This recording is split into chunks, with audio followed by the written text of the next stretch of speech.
ஃபேவர்னா என்ன? God's favour.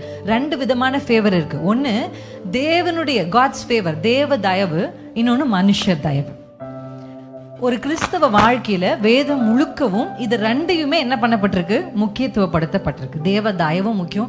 சில நேரத்துல தேவன் நேரடியாக அவருடைய தயவை ஒரு மனுஷனுக்கு நேராக அனுப்புவார். அப்படி இல்லைன்னா ஒரு சில நபர்கள் வழியாக அந்த தயவை என்ன பண்ணுவாரு? அவர்களுக்கு கொடுப்பார். இந்த தயவு வந்து காமன் ஃபேவர் பத்தி நான் உங்களுக்கு ஃபர்ஸ்ட் சொல்ல போறேன்.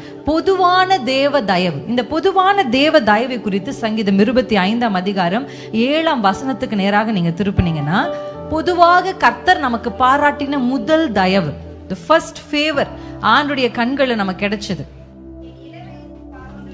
என் இள வயதின் பாவங்களையும் நினையாதிரும் கர்த்தாவே, உம்முடைய தயவின் நிமித்தம் என்னை உமது கிருபையின் படியே நினைத்தருளும். அல்லேலூயா.